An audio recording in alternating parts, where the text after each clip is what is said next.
Hello.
Good to see you, Colin.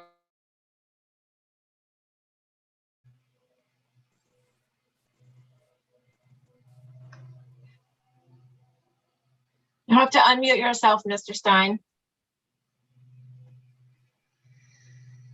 Thanks. Sorry. So sorry about missing last month. Last month I was making hay the day that we got the email, and by the time I got in, it was too late. Good to see you, Colin.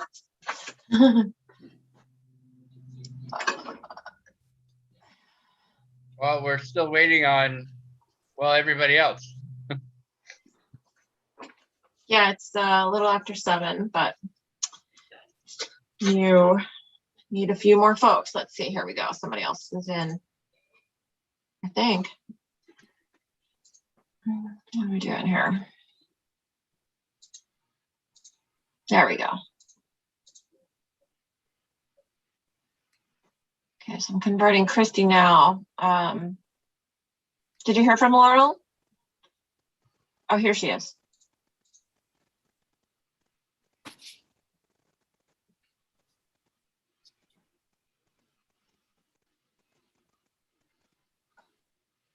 Okay, All right, so the gang's all here.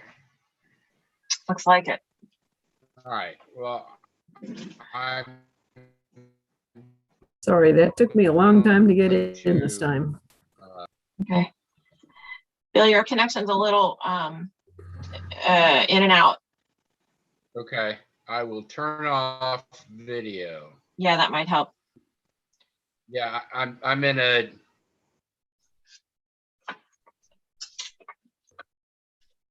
little.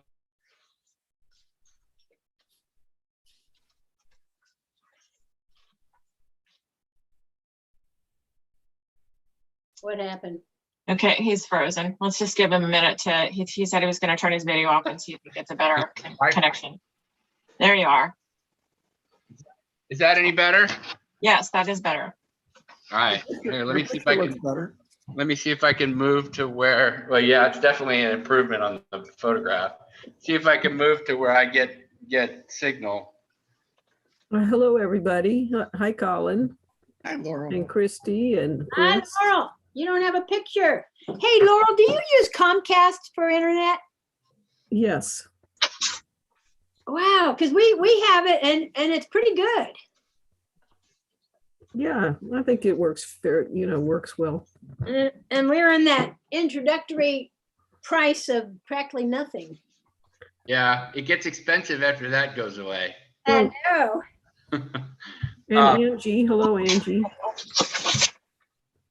All right, can everybody Hi, hear me Laurel. Yes, Bill. okay, cool. This is the regular meeting for July of the Harpers Ferry Water Commission. Until further notice, the Corporation of Harpers Ferry's governing and deliberative bodies will hold meetings and/or hearings virtually via Zoom webinar, which provides for public participation during a public comment period when applicable and when posted on the agenda. Alternatively, the public may watch meetings by YouTube video live stream or listen by telephone. These options comply with the Open Governmental Meetings Act. Okay, and that's all I have to read, right, Deb? Yes, that's correct. Okay. All right. I'm going to call this meeting to order at 7:04 p.m. And I'm sure Christy will be happy to know that we have minutes to approve. And I guess we should sort out who's taking minutes this evening. Robert, Robert Nelson. he's right here. Okay, fantastic.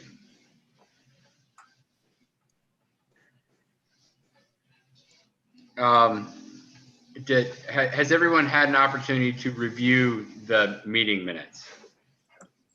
Yes. I believe you have. I'm not. I would say I have not, how many minutes are there? I did not read all of the minutes. There's 1, 2, 3, 4, 5, 6, 7. No, well, October we already approved, so you don't have to do October. Okay. So, yeah, I saw that. I guess Laurel made the changes and I made the changes. Because September was that way too. Okay, Okay, so we have, for review this evening, we have, draft minutes from December 2020, August 2020, which I think has already been approved too, so we don't have to do August. November 2020, May 2020. August 28th, special meeting has not been done. Okay, yeah, August 28th, that's right. We did, the August regular meeting has been done. So it's minutes for December, 2 December special meetings on the 3rd and the 9th, 1 December regular meeting, 1 August special meeting, 1 November 2020 regular meeting, and a May 2020 regular meeting. And I assume there are changes requested. You assume right.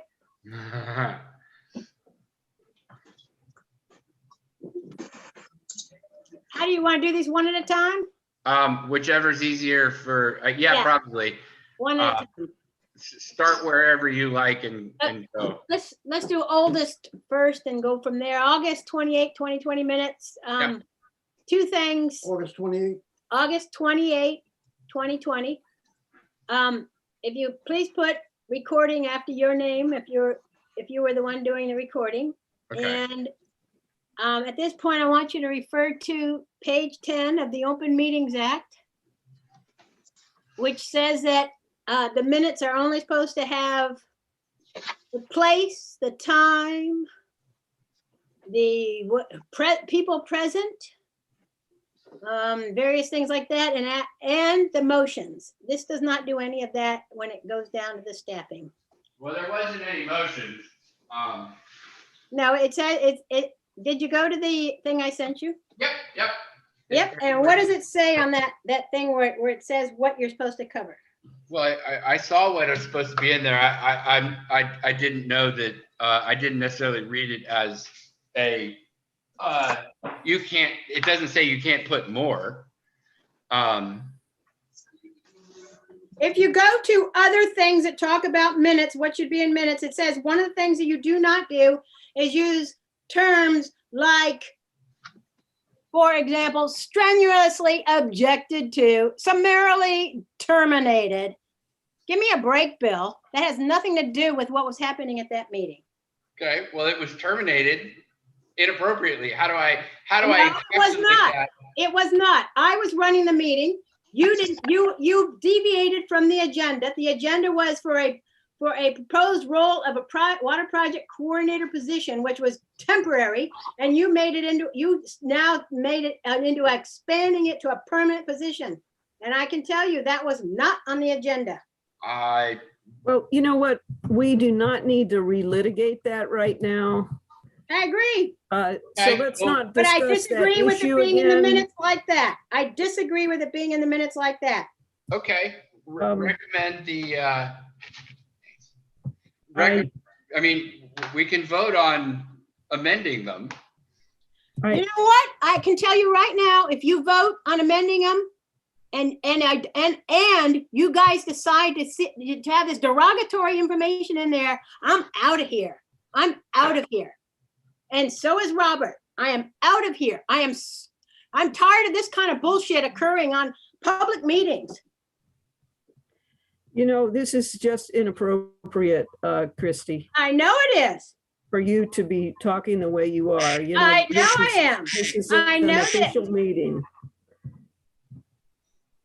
Right. Well, I sat through a meeting last night, got to listen to an even worse meeting than ours. I have spent hours on stuff like this. I actually read these minutes.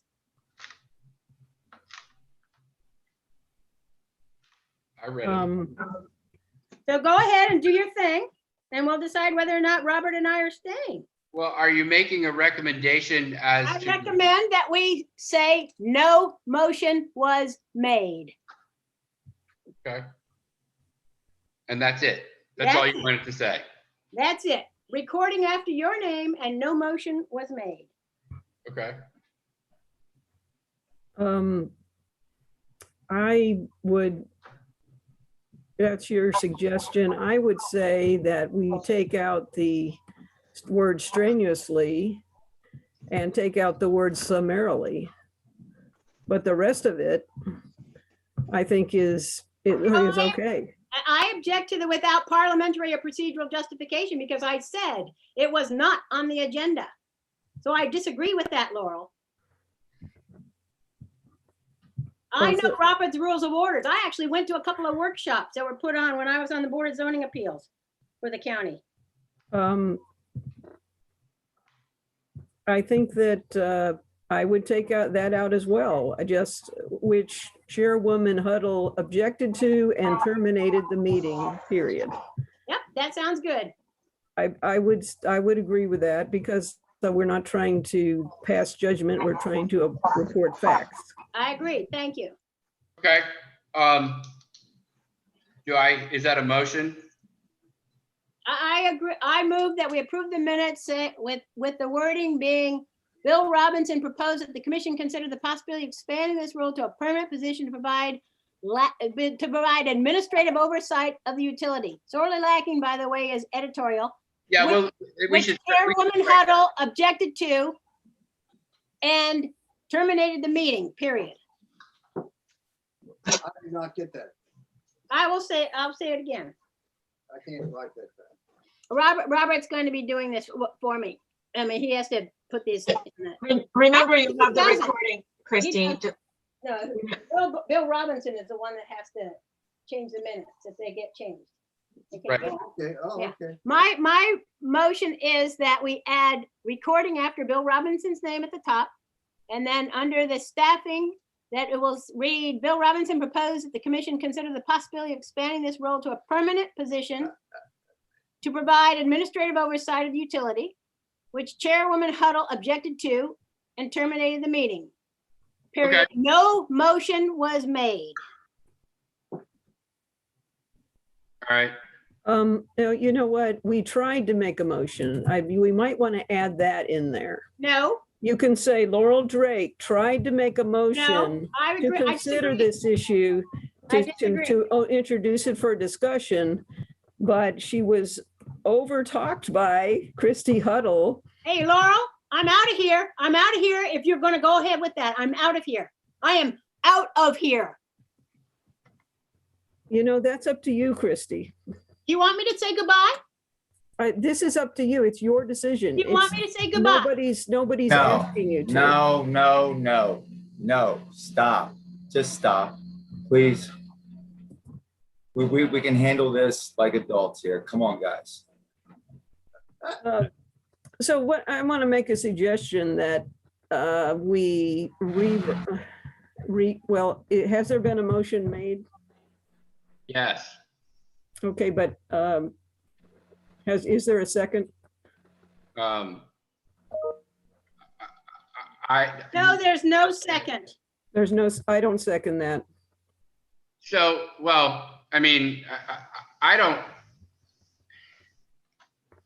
don't disagree with the characterization of what happened. I do agree with Christy that this is probably not how we create our public record. Yeah, that we don't want to put editorial comments in there. So Yes. I don't, Just reporting the facts. yeah, and I mean, adding the meeting was terminated before you were able to make a motion. I don't know that, you know, if we're deleting the other things, that probably can go too. I mean, I made the minutes, so I'm not gonna take up. Well, I don't see a reason to mention that no motion was made if no motion was made. Is there a reason to put it in there that no motion was made? Let's just leave that out. Okay, so I have,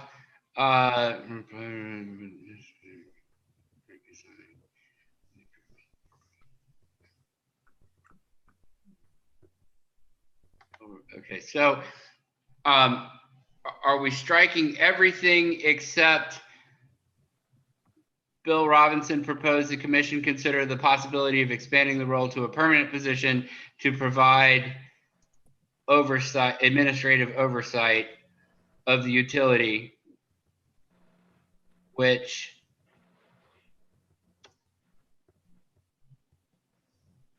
Chairwoman Huddle objected to and terminated the meeting. Period. Is that good? I mean, are we happy with that? The reason why I terminated it is because I did not think that the agenda had that on it, because we were talking about a temporary position, and it's a huge jump from a temporary to a Yeah, permanent. So we that know is what why you I thought. terminated it. You know what, Christie, we know what you thought. Okay, you don't have to explain that again. We know No, you thought actually, that. if you're gonna put in that I objected to, then you can say objected to because the agenda referred to a temporary, not a permanent position. Okay, I don't agree that we need to put that detail in there Why not? because But that's just kind of, don't. I mean, that's really the part that's at issue, and I don't see that. I mean, we could relitigate that if we want to, but that's not. I don't know that adds anything either, because there's significant disagreement as to whether it was germane to the purpose of the stated purpose of the meeting. Well, I'm just saying, if you're going to say what that I objected to, you should give the reason why I objected to Oh, going forward. Christie, if you want to add that, then I want to add another sentence about other things that happened at that meeting. If you want to include detail, we have a lot of detail to put in. So I think you We need have to a just- large meeting to go We through. have a I think- large I meeting. think How you about need we to- say, we end it with administrative oversight utility, period. No motion was approved. No, I don't agree with that. If there's no motion was approved, there's no reason to mention it. It's just like, let's not No, put that in there at all. then ended with the word utility. I'm not willing to have that I objected to it without giving the reason why I objected to it. Okay, because I objected to it for a specific reason, Well, not on the agenda. I don't think that is necessary. You don't, but I do if we're gonna keep it in there. This is 7:17. How long are we gonna go on with this? Well, I just suggest we table the matter since we have other Okay, let's table the matter. That things. sounds good. I'm all for that. So, All right. So moving on to the next minutes to approve. Did you get a chance to look at these, Laurel? no, I didn't.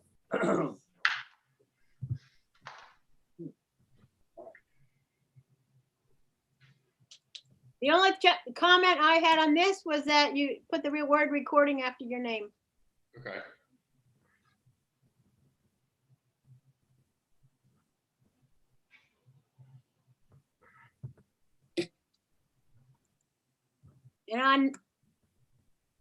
So I'll move that we approve the minutes for special meeting, December 3rd, 2020, with the addition of, as amended. I just want to say, we just need to,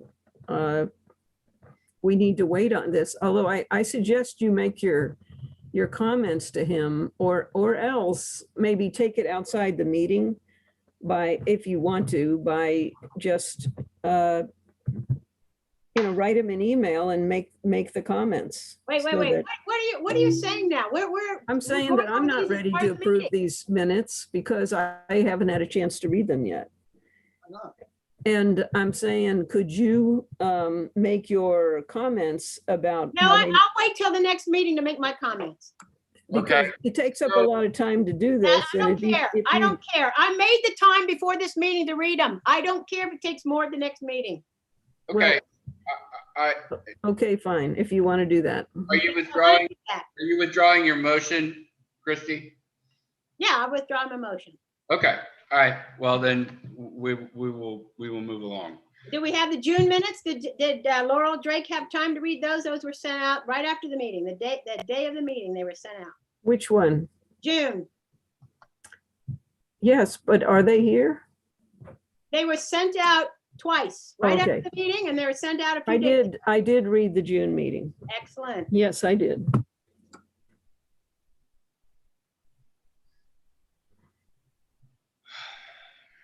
All right, so we're going to deal with all these minutes next time. Well, we can do the June minutes now if you want. Okay, do you have revisions to the June minutes? I do not. Okay. Robert did an excellent job. Do you have any changes or edits, Laurel? No, I think I would move that we accept the June 2021 minutes as the draft minutes as submitted without revision. Second, all those in favor? Right? All those opposed? The motion carries. All right. Our next regular meeting will be August 18th, 2021. I do not have a report.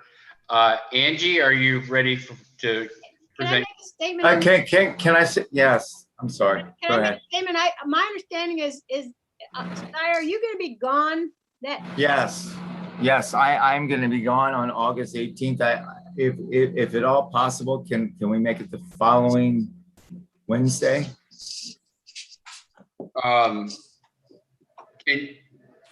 Can you submit your reports in writing? Yes, I can, and I could have Chris Spanos take my place. Okay. All right. I guess, I mean, we can, I don't have an objection, but I also don't, if he can take your place and you can submit your reports, I think if you give us everything you're concerned about, I think that will get us through. Okay, I can do that. Yeah, I think that's the best thing is try to keep it Yeah, the same day. Because it's gonna, if we go another week ahead, as busy as we are, it throws everything. So staying on schedule is a good idea. Okay. Angie, are you prepared to give your report? Yes, I am. Can you hear me? I can. Awesome. Okay. Good evening, everyone. So for the June billing cycle for terminations, there were 4 customers that I terminated due to non-payment. However, they all did pay within a 24-hour period and have all been reinstated. So everyone that is supposed to have service has service. Good. Okay. And I don't think I really have any other concerns right now at this time. But if anyone has any questions. did we have a billing insert? That was gonna be something. We do not. And I saw your email prior to the meeting. And so if you would like for it to be in the August 1 bills, we certainly can do that. Everybody get a chance to look at it? Yeah, I have the suggestion. I thought it was really nice. I just would suggest we take out the picture of the stream with the pipe on it. It's like exposing, Vulnerability. yeah, like. That's a good point. You I don't could- want to advertise that one. Yeah. Yeah, that's a good point. you could still keep number 7 Actually, with the what I'll description. do, I'll replace it. I'll go out there and take a photo of this, all the flagging you've done, saying that you're readying it for the new pipe alignment. Yeah, that would be perfect. Yeah. We have a straight line of pipe or flags and paint. Yeah. Yeah, so if you want to, Christy, we certainly can do that as an insert that'll go out with the August bills. 2 things. Do they do color? And what's your deadline? Yes. And what's your deadline?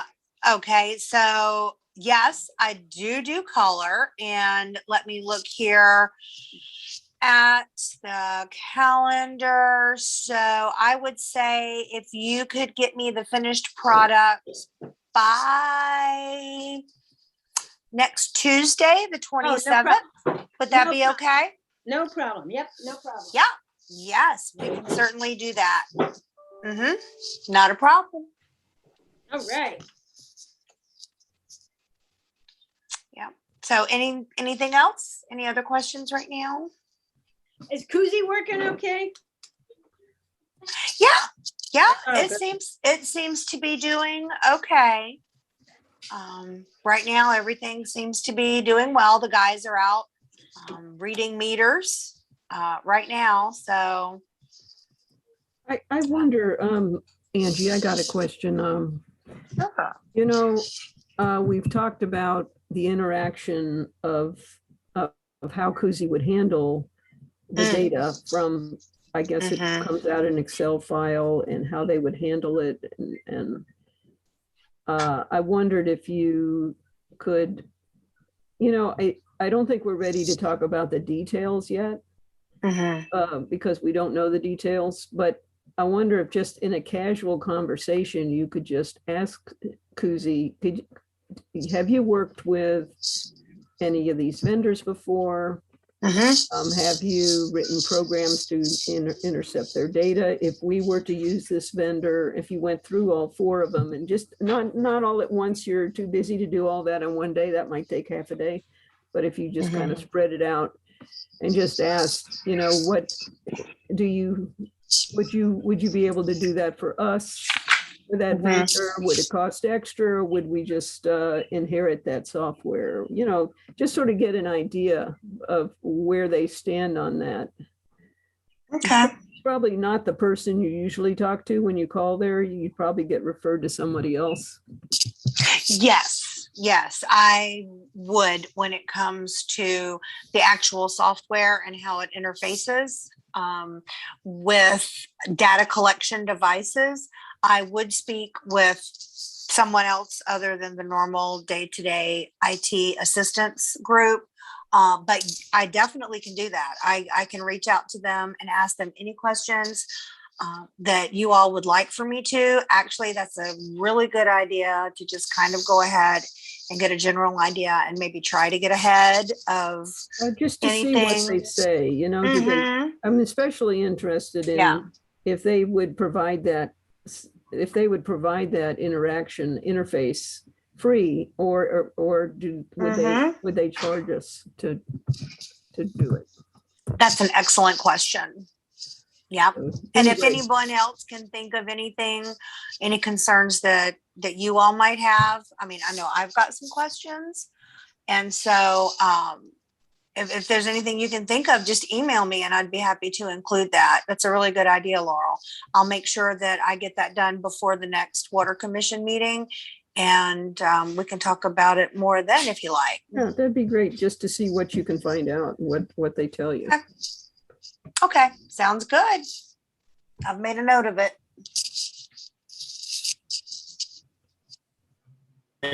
You might even be able to put it on that report that Christie that's forwarded you to write on about things that you were that you were interested in, as far as adding things that you were looking for vendors. Okay. All right. Yes, I did get that. And I thought about it, and I actually, to be honest with you, I started to write something, and then I Busy. got sidetracked. Yeah. So thank you for reminding me that I do still need to do that. So let me put a star on my notes here, and I'll get that out tomorrow. Yeah, to be honest, I had forgotten about it myself. Yeah, I do. I'm sorry. I'm sorry. Down here, wish list Right? for radio reads. Got it. Thank you. That's such a critical point of this is having that data flow to you in a way that you know, the less human interaction of that data in leaving the meter and arriving in your system, the more reliable that data is. And, Mm. you know, what we do now is just so much work for everybody, and it's too easy for, you know, mistakes to be made. And Eliminating humans. well, yeah, Yes. that's terrible, but when it comes to numbers, you know, It having is. that be done seamlessly is just too advantageous to everybody's, you know, it'll lighten everybody's load a lot. Yes, but we also have to remember that technology is great when it works. So that's kind of, you know, that's one of my greatest concerns Well, is, we can always go back and do it by hand. Yeah. If we have to. That's true. And we have done that before. Yeah, hopefully we won't have to do that very often. Yeah. Okay, moving on to water superintendent's report. Chris, do you have a report for us? Yes, I do. It's short and brief. Water loss. The water loss for the month of June was at 18.60. I'm having my crew leak detect problem areas from the past. So far, no leaks have been found. Kenny is now fully trained on excavator, which has made fixing leaks much quicker. Chris Spanos is now working weekends, with Kenny and Sean able to do many of the repairs during the regular work weekdays. Meter reading. June's meter reading was a challenge. The handheld device was accidentally dropped, wiping out the data that had been collected, half of all the readings we do. All the meters had to be read again, using the books and entering the readings in by hand. Angie reloaded the software into the handheld after we got it operational. And then we had to enter all the readings from the books back into the handheld. We finished up at 4 p.m. on Friday. Angie then downloaded the readings from the handheld and produced the bills before she left on vacation. It was a miracle, but we got it done. And I would like to contribute that to just the fact that we're well tuned. You know, we know each other, and when we're used to handling emergencies, and when something like that happens, you know, we didn't have to say too many words to each other. The guys knew that they needed to, what they needed to do. They didn't complain. You know, they went right back out there and started all over again, and it was hot. So good job to all the people involved. Zero reissue. Unfortunately, the deadline of getting out the water bill is looming, and with the likelihood of more data entry errors from entering in the readings twice, the first into books, then from the books into handheld, we had more zero meter readings without time to check them out as we normally would have. This issue will no longer exist once we have the radio read meters. You know, I like to just add to what Bill said. You know, it's just, you know, little problems like this that in the future, you know, eliminating so many problems that happen when you have you know, manual reads.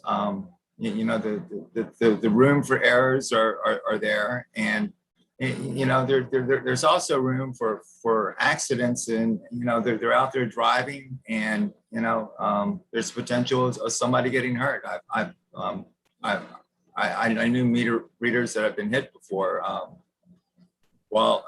Several accidents at Berkeley County water while on the road. So, you know, I'm looking forward to the future here.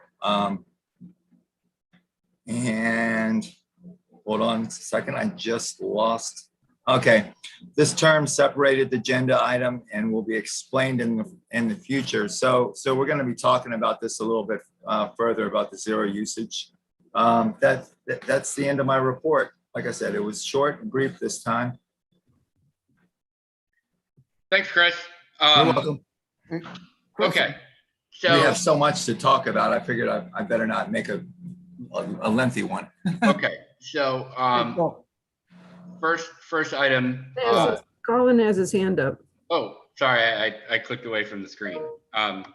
I'm toggling between the agenda. Colin, I just want to say that while Chris attributed all of the recovery to the people that work for him, he too should get some kudos for having got everybody up so that they could recover so nicely. So congratulations, Chris. Good job. Thank you. Yeah, Absolutely. yeah, Absolutely. yeah. I also did do the downloading of the meters too. So, but thank you. I appreciate that. okay. We have the outstanding issue of that we mentioned before previously, the discussion and action on the hydrant painting issue. Oh, okay. Go ahead. And did you want to update us on that, Chris? Yes, I do. This report was, or just, again, brief, but good. This report was done by Spanos, who is in charge of this. I assigned him to handle this task. Hydrant painting is scheduled to start soon and is expected to be finished by the end of the fall 2021. There are a total of 61 of these hydrants between Bolivar and Harpers Ferry. We will be doing this work in-house and ourselves instead of subcontracting this job out. A highly visible royal blue has been chosen for the hydrant color scheme. We will be using durable UV resistant plastic hydrant marking collars to mark the flow rate of our hydrants as recommended by Harpers Ferry's fire chief and also the NFPA, National Fire Protection Association.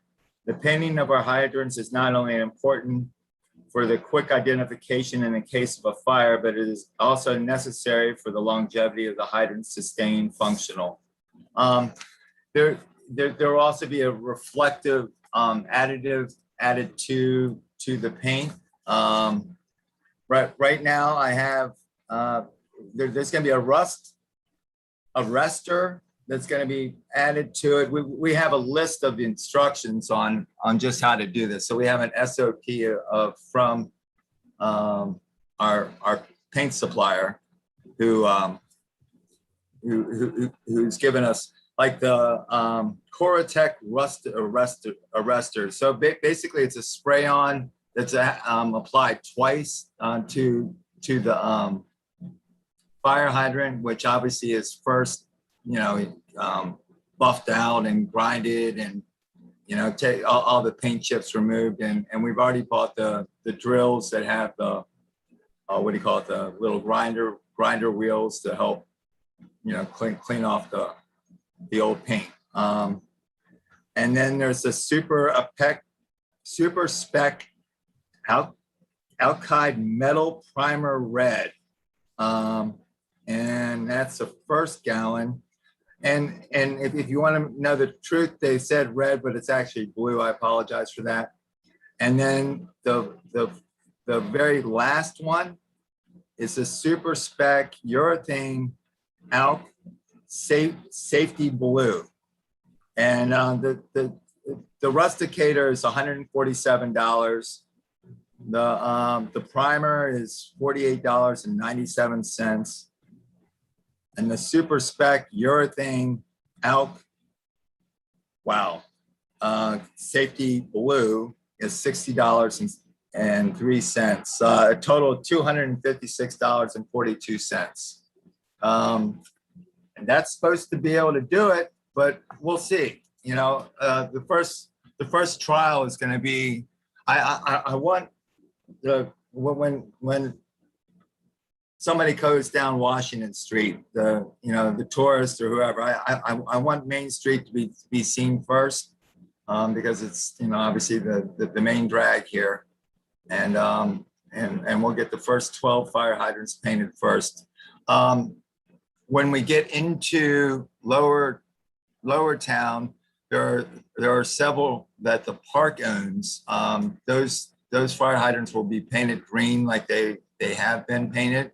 I want to keep with what the Park Service has had in the past.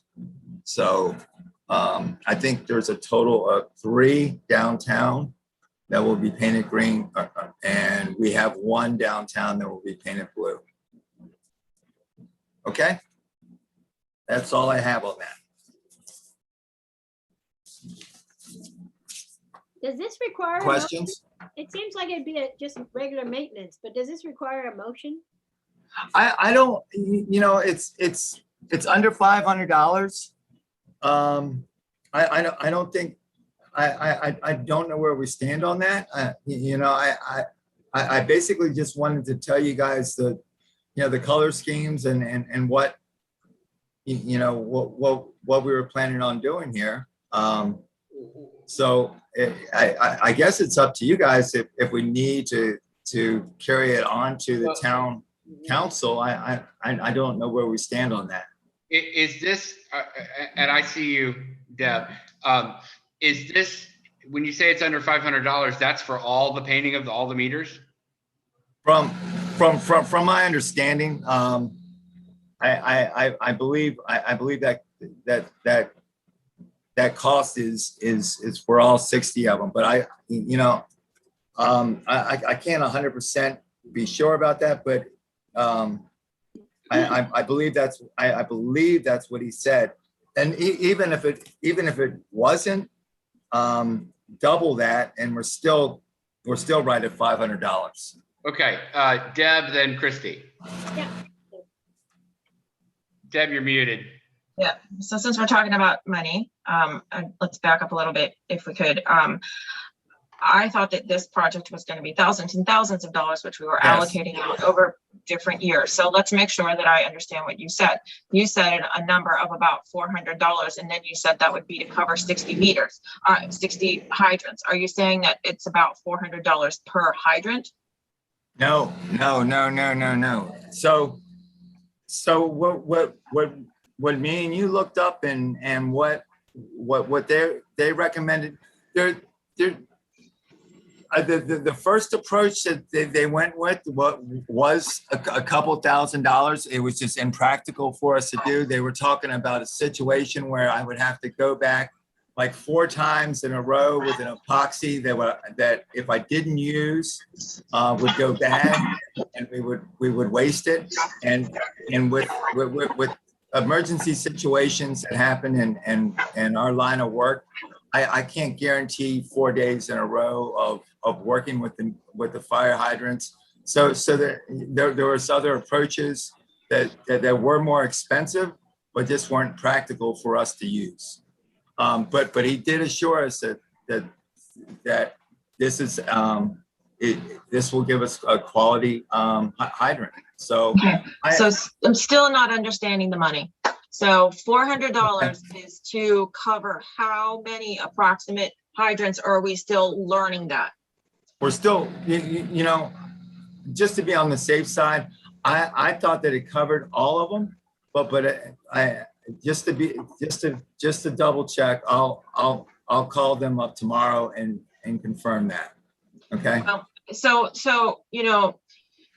if the commission is in agreement to move forward with this and essentially experiment with $400 worth of paint to sort out how much this is going to cost long term, that's one thing. And you're right, that's under $500. And we do have money in the budget to set aside for fire hydrant painting this year. So not a problem. But it seems to me that you want to walk away with, after painting the first hydrant, with an estimation of what it's going to cost, how long it's going to take, to do all of them. Yes. And my only other non-financial word of advice, from having worked on old houses and done old funky things and tried to figure out how to use chemicals and stuff like that, is that I always like to start in a corner that might not matter so much while I figure out what the process is and work out the kinks until I put it right out in the front room. So that's my 20 cents. You know what? That may not be a bad idea. I have several hydrants that are in areas that aren't seen by the public as much. Yeah.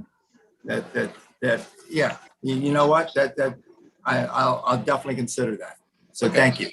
So I guess this is because we're just talking about buying the paint to do a test hydrant. It's really not right for action at this point. Yeah, and you have it in your budget. So it's not like you have to, I don't think you need to take action on it, except for the fact that unless there's within the commission, if you feel this is not the time to proceed, or you just want to confirm that it is the time to proceed with this experimentation. But budget wise, I don't think you have to have a concern. So my thought on this is, I do think it's, it's aesthetically important. It's structurally, from a maintenance standpoint, important for our meters. I mean, for our hydrants to, this is part of hydrant maintenance. Yeah. But I do feel kind of like there are more pressing things going on, like replacing broken meters and that kind of thing. And leak detection. No, I agree with you. But at the same time, I think we can do both. Okay, Chris. Christie, Yeah, thank you for finally recognizing me. I just had my 2 roofs painted and I used that exact same paint. And that worked, the super spec, it's fabulous paint, it's not cheap. I have a sneaking suspicion you won't be able to do all 60 with it, you might be able to do 30. Okay. We'll find out when we get started. So. Do you have a room that's made of metal? I have 2, I have a workshop and I have a house that have metal roofs and they both got painted. Oh, that's right. And they were, one of them had a significant amount of rust, but so they had to be, you have to brush it, you scrape it, the brush, and get all that rust off, then you gotta prime it. All these things are expensive because they have to be special stuff, because otherwise it's sending too much gas stuff into the air and all that. But they're good. It's good stuff. It lasts a long time, but it costs a lot of money. Yeah. Okay. All right. So, Christie, is your hand still up, or there we go. All right. Moving right along. I guess, Chris, if you could find out ideas about how far that coverage will go from the guy, that would be great too. Yeah. Can I ask a question? Can I get started on this if I email you guys out and let you know? Can instead of waiting another, it'd be nice to get started on it. That's all. Well, I mean, at least do an experiment. Yeah. After all however many 6 or whatever I think we need to prioritize getting broken meters replaced first. But well, they're being replaced too. They've been, yes, we're working on those as well, and they obviously take top priority. They're always being replaced. And the sludge removal, it won't affect that either? Yeah. The sludge removal is done in the morning. That's when, my guys start out putting over 600 pounds of sludge at 7:30, before breakfast, every day of their lives, in the heat. And so, their jobs aren't easy right now. No, this sludge is I was just asking if the fire hydrant painting would interfere with the sludge removing. I don't think it will. It's the one thing that I was hoping to be able to do more in the fall time, when it got a little bit cooler. But I would like to just get started with some testing, just to see what we have going on first. That's all. It's the schedule of replacing the broken meters is always going on. We have a schedule where we're short one person. So basically there's only 2 of us to run the plant. That's me and Chris Spanos that are legally qualified to run it.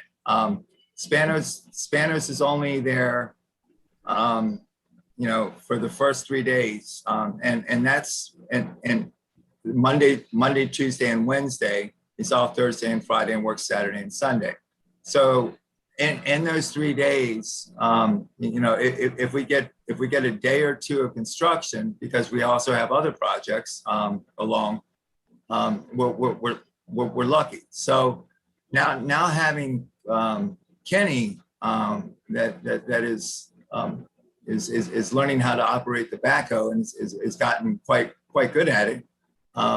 This adds some more room for repairing meters. Okay. That's great. Thanks. And thanks to the guys for their hard work. Yeah, it's not easy on them right now, Yeah.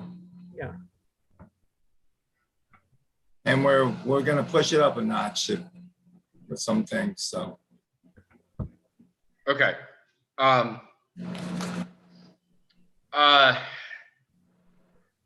New business.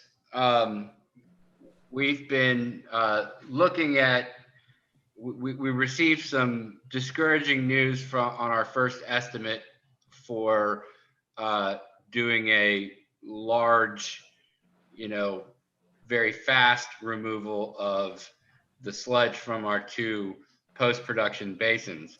And it appears to be, it's very much a budget challenge for us to even contemplate. And so we're looking at different options for how to get the sludge removed from those sedimentation pits. So one thing that was discussed today is we're looking at possibly renting or borrowing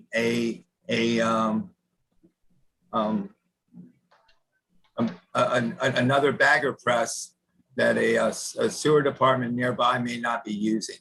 It's just a thought. We're looking at the possibility of seeing if we can actually borrow another one. There's going to be more discussion of that at the progress report tomorrow. I don't know how much further detail that you want me to go into this. I mean, I can tell you everything that we're proposing or thinking of. Well, I just wanted everyone to really be aware that, we're right now entirely dependent upon Oscar.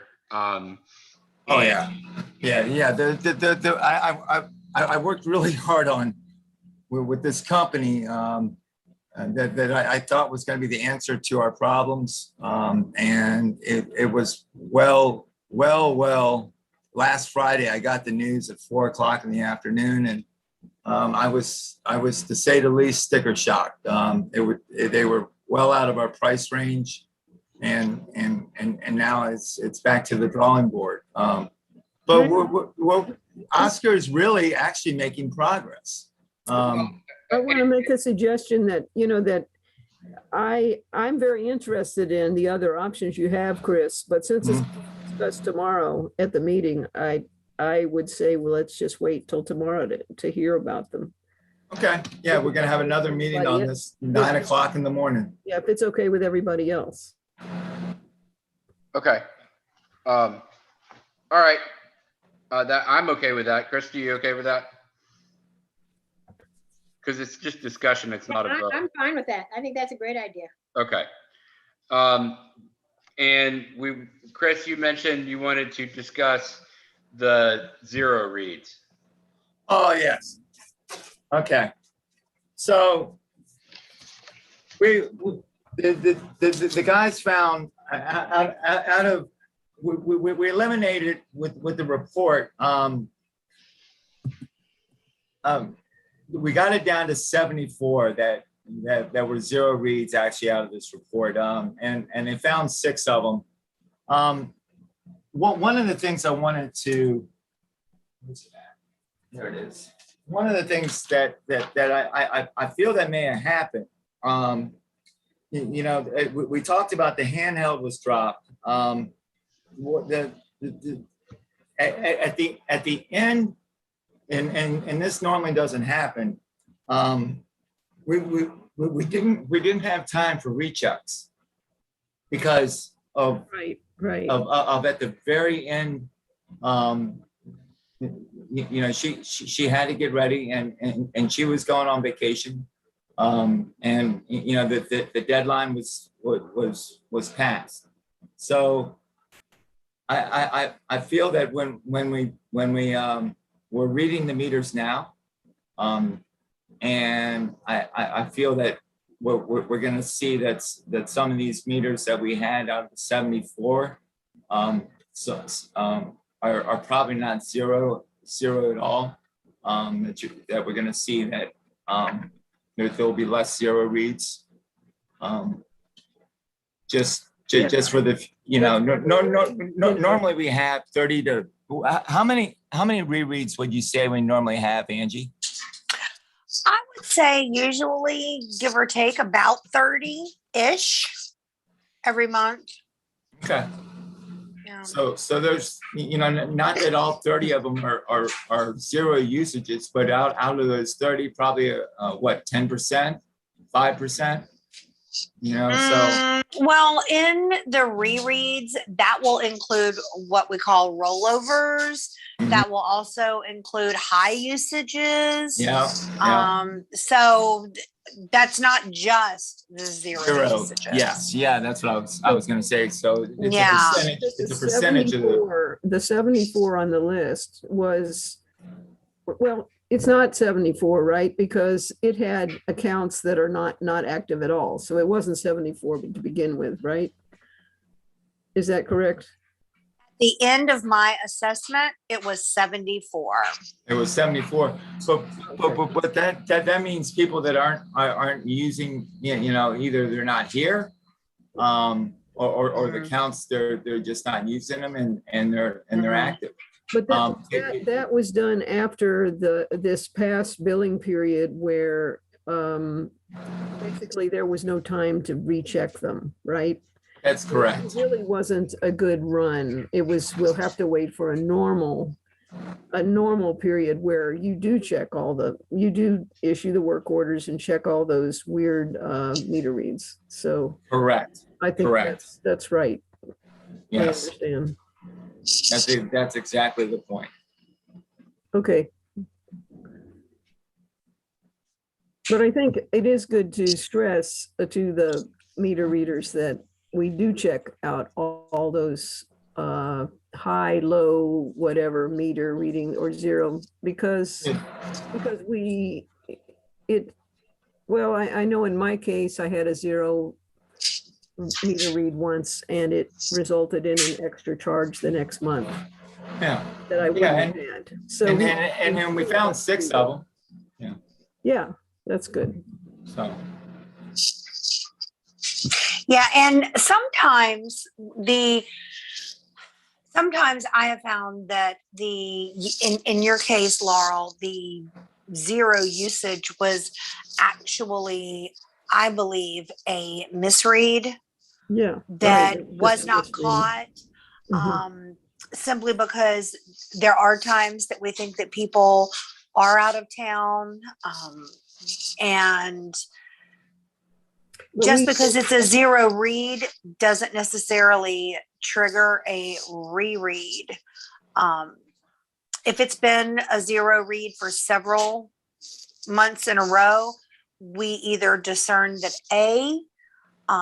the customer is not in the property for whatever reason, they're traveling, it's a weekend home, summer home, what have you. That or the meter is broken. And then usually if we suspect that someone is actually there, that is when we issue the work order to test the meter to see if it is broken. Oh, Okay. that's different than what I thought. I thought you always checked a zero read to make sure that it was correctly done. Is that not the case? Not always, no. Well, Okay. okay, because my wife has the water account. It's in her name, and the last 4 months have been a zero read for us. And Okay. And I'm pretty sure you know where I live and you know when I'm not there. So So I'm very curious about that, Bill. I'm very Okay. curious about it too. Actually, I don't know where you live, Bill. I'm sorry. Well, no, not you, but I don't know your wife's last name. but the you know, and so I guess what this all brings to light is that, you know, we might be missing zero read meters, or we might be missing broken meters because we've made assumptions that maybe. Well, And so what, to bring this back into focus, until we get to the point where we're ready to replace all of them with a radio read system that will prevent a lot of these problems, or make it a lot easier to discern when we have a problem. We're running a revenue-driven utility and also doing a revenue-driven renovation project of our distribution lines, which is a significant project, and we can't afford any real slop in our, I agree, Bill. The report is, the only thing I can do is I can continue to run them, but I can tell you, chances are after the guys just found the 6, which I'll be very disappointed if one of the 6 is not one of your meters. Well, I only have one. It should be on the list. It is on the list. Okay. Oh, so they did catch it. Okay. But now you got 4 months to sort out. Well, I understand that, and that's again why radio read is going to be so important. Right. We don't have radio read yet, Chris. I know, but you're not going to find these things every single time. I mean, if I send the guys out every, I mean, we send them out on consumption reports, or not consumption reports, on rechecks right after the meters are done, and those consist of zero usages. The only thing I can do is stress to the guys that when they go up to a zero usage meter, from now on, I'm going to have them crack the meter and make sure that it is indeed not broken. So that's just going to be added to their list. So that's one thing they're not doing is going up to the meter when they have a work order. If they're not out there checking to see if it's a work order for it being a broken meter, chances are, they're not checking that. But if I start having them go out there on the rechecks for the zero usages and have them crack the meter, make sure the dial is still spinning, and we can maybe bump it up a little bit here. Thank you, Chris. That sounds good. I appreciate your looking after that. Okay. I'm just trying to think of better ways that we can improve it, Yeah. Okay, let's move on to the next, what is the next item? Chemicals. Next item. Lab reporting. Chris has brought to our attention that our lab reporting has changed, and from what I understand, it's gotten more expensive, Chris. Yeah, it's gotten more expensive and quite a bit more paperwork with me. I just like to give credit out to Ed Tennant, who has spent at least 12 to 14 hours with me, just helping me with the new paperwork and helping me along with some DEP reporting that he's used to doing because he deals with sludge, and I haven't had to deal with sludge up until now. Well, one of the cost is, we are doing a quarterly report for like heavy metals, arsenic, calcium, copper, lead, magnesium, nickel. But what's this report? What is this report for?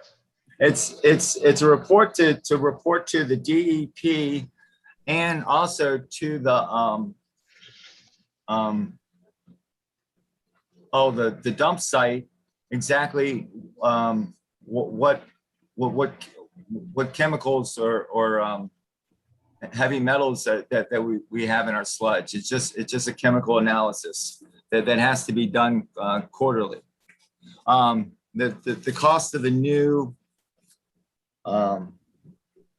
added testing is $227.50 per quarter. So that's roughly $1,000 more a year that I'm going to be having to spend on lab testing. Chris, do you do those tests, or do you send it out to a lab? I most definitely send it out to a lab. Okay. Yeah, they have the expensive $1 million equipment to do such testing. Okay. And the qualifications. I was gonna say, I would imagine that some of these testing things, they wouldn't accept if we did it in-house because we don't. No, they wouldn't. They wouldn't take my word for it. Yeah, that'd be a little too easy. As a matter of fact, so what else has happened too is the lab that I was using for the last 10 years can no longer do some of my testing. They lost their license. They can do some of the testing, like my TTHNs, my HA5s, which are carcinogens, just byproducts for chlorine. They can do those, but they can't do my backwash sampling. Like they can't test for aluminum and stuff like that. So I've had to switch everything over to PACE on top of it, which was another. Anyway, it was just a little bit of a task, but with the help of Ed, I got it switched around. Okay, Colin has his hand up. okay, Colin? So you might want to look at national testing labs. They tend to be less expensive than most of the other testing services. I don't know what it'll be for yours, but I do know that I had checked for a number of tests, for a number of water tests, and they were about half they the called? price. National testing labs. National testing labs, and they're certified in the state of West Virginia. They are certified in the state of West Virginia. They happen to be located in Cleveland, Ohio. But, you know, as soon as that sample gets sent, you send it and go anywhere. Thank you. Okay. Deb? You're muted. Forgetting. So is there an annual impact on the budget that we have now, a quantitative number yet? Yes, $227.50 per quarter. Oh, okay. So Okay, so that's just additional. yes. All right, thank you. Okay. But don't mute your mic yet, Deb.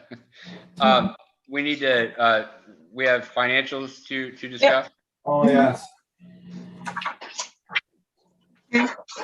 So these are financials as of the end of May. And these are the same financials that were presented to town council on the 12th.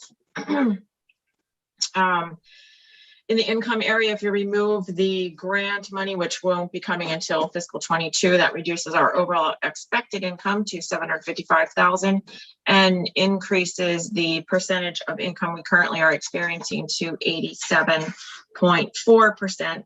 And our target in May should be a little over 90%. So we're a little bit under there. And obviously the area of concern is going to be on the water billings. And we're going to be watching that closely as we get into fiscal 22. Largely that number was made up of projecting based on the percentage of increase that we made in December. Just putting that percentage on top of the previous 6 months we had experienced. And so now that we're into this cycle a little bit, we'll start checking that number and seeing if we need to make any adjustments to it. So we'll work with Cox Holiday over the next several months to sort that out. Let's see. And pretty much as far as the expenses go, things are coming to the finish pretty well. We're just at 73% of the budget. There are some accounting things we're going to do. There's some bad debt we're going to write off, which will bump that number up a little bit. And a few other cleanup items that we'll take care of. But it looks like we're going to finish out pretty closely to where we need to be. Any questions from anyone? Sounds good. Thank you. Deb. All righty. Do You're you need welcome. any action from us? Nope. I mean, you just accept them. Yep. Okay. I would like to add one thing. We're so this month we actually had 4 million gallons of sales, as opposed to, that's 1 million gallons more than we had last month. So we may just see a little more increase. That's all. So that's an interesting observation. Yeah. I mean, it's just, I would assume that that's going to change things a little bit. That's all. Yeah, well, it should. Yeah, absolutely. And the other thing to keep in mind is that, as we hone in on these numbers for the Elk Run project and for the sledge, and I know we're going to talk about that soon, but, that may put us up to a budget revision before we can proceed with some of this, because so we'll get into that as we approach it here in the agenda. Yeah. You're getting good at that. Well, there's a lot of uncertainty in the budget right now. With things that are too unsettled to have full confidence that they're actually going to end up costing us. All right. Do we have an update on the plant renovation project status? Huh. We presented the engineer's report to the town council last week, but it was all stuff it was pretty high level. It wasn't terribly, I didn't really feel like it was anything new to us. I do. I mean, I can chime in a little bit if you want to know what's going on real time. Is that what you're asking? Just sort of a brief high elevation overview. Okay. So right now they're working on the completion of putting the retaining walls for the addition to the oh my God, the preset basin, which is going to be, which is actually the part that's going to help make our water a little more, the quality of the water better going into the filtration unit. It's the part where the paddle wheels come in and make the particles, big particles and the little particles. It's where the injection of chemicals are being introduced. So it's where all the action is for prior to going into the plant itself. It's something that's been greatly needed, and I can't wait to see it in action. And the other thing is the pump house is being the foundation was poured. It's literally probably 30 feet in the ground. It's quite an impressive feat, but it's our intake pump house, which is going to be flood-proof, basically. And that's quite exciting. Does that mean that the water is not going to overrun it and put extra turbidity in it? Is that no. There's always going to be a turbidity issue, just because you can't control water that's coming downstream from there or upstream. You know what I'm saying? Yeah. So there's always going to be turbidity. The turbidity is going to be controlled by the upgraded set basin. We're going to be able to handle, guys, a heck of a lot higher levels of turbidity. Like for example, right now, the highest level when I have a storm that I can handle is 250 to 300 NTU.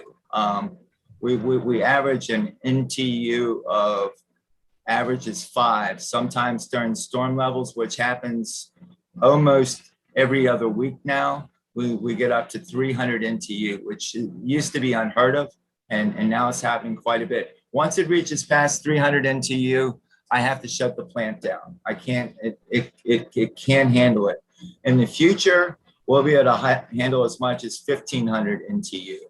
But I was really asking about, you said it was flood proof. What is the advantage of it being flood proof? Well, for right now, when the area gets oversaturated with water, there's a potential that it could shut down and fry our entire system, our pumps and everything. Our wires are exposed. It's a complete mess. Electrically, it's just, it's better wired as to avoid problems. Oh, yeah. like flooding. Yeah. It's Electrically, going a lot to be better. inside a sealed building. And it's also going to have what's called a flow meter on there. I have no way of guessing exactly how much water flow that's coming into my plant. It's a guess. Which is, Well, why, it doesn't don't we have a flow meter out there in the stream? no, we've never had a flow meter. So it's always been a guess. I thought that was one of the things that was out there, one of those censoring equipment. No, that's my early warning detection system that alerts me of oxygen levels and pH and turbidity problems, and hopefully potential. I'll need to check that out. I really thought that part of one of them was a flow meter. Oh, that's the flow meter for the stream itself. Yes, it measures the amount of water that's going down the stream, but it's not measuring the amount of water that I'm taking into my intakes to feed my plant. So it's not the same thing. No, I didn't understand that. Okay. no, but both are important. Both are important though. Okay. Thank you. Yeah. Point of information, what's an NTU? You know, I'm so embarrassed because I'll get back to you. Hey, Colin, you'll want to go on our website, the Harpers Ferry City website, and go to the water page, and then go to the over on the left-hand side, there's a water service area plan, the water master plan, and it says what that is. It describes a lot of stuff. So go and check it out. It's pretty good. But it's basically the particles of water, the particles that are in your water. So it's basically the dirt particles that are in your water. That's what it measures. It's a form of measurement. Okay, So our water, like our finished water that you drink, is at a 0.03, which is excellent. Parts per million. It comes in at an average of 5.0, 5 parts per million, and it leaves the plant at a 0.03, which matches basically. It's the same levels that almost the same levels. I won't say, because they're at a 0.01 microfiltration. We can't get down to microfiltration levels, obviously. Okay. We need to get back to, did you have more to say about the plant renovation project status? I was just going to say that they're literally working all around the plant now. They're also putting in the pit. Basically, it's a vault that's going to store all my feed chemicals, which are is completely different than the way that it's set up now. So all my injections for my coagulant agents, my pre-chlorination, all that's going to be injected prior to going into the sed basin. Whereas before, or the way it's set up now, is that it's injected right at the point of my filtering. So it doesn't have time to mix as well as it will when it's injected into the preset. So the quality of the water is going to be tremendously better. That's all. Okay, Okay. great. We we ran our request for the archaeologist up the flagpole to the town council. And it was pretty late in that process that I received the estimated quote from the archaeologist as to what a week of his work for us would cost. It exceeds the threshold for not having to bid it out. We did have some discussion about other ways to approach that, but I think we need to consider doing to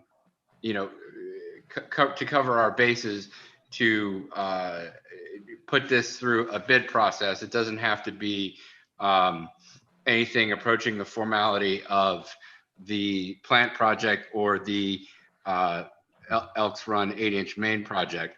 But it seemed to be the consensus at the town council that we needed to be prepared to do a bid. And this would be verbal bids at this level, but we still need to consider that. And I don't know if it really requires action at this point, but I wanted to bring that to everyone's attention.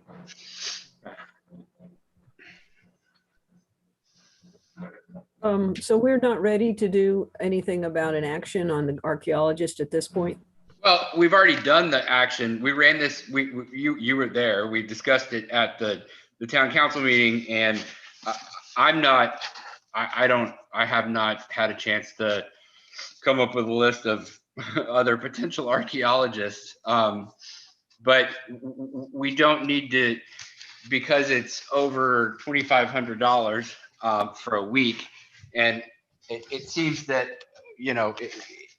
it's quite possible that it'll be done within a week, that we're not going to be looking at a whole lot more than that. So we're in the cost band that would allow us to take 3 verbal bids and then accept the lowest of that.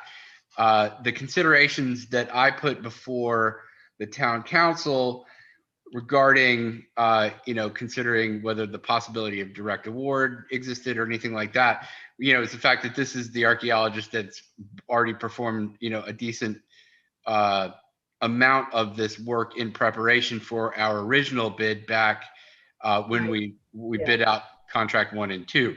And he was the archaeologist utilized by GD&F. So there are considerations there to be explored, but I think, and I got the sense from the mayor that this is the what would, I think, give him the most comfort that we're doing the right thing, and that's to start the process of locating archaeologists. I mean, we can put an ad in the paper, but I don't know that we need to do it as formally as that. And so, Okay, so we're going to start looking for at least two other, basically open it up to receive other bids. Is Yes. that right? yes, Good. And who's going to do that? I guess we should decide that. Who's going to be looking for these archaeologists, et cetera? does anyone have any particular ins in the archaeologist supervisor of projects like this community? I'll volunteer for it. Christie has her hand up. I've had my hand up for a while now.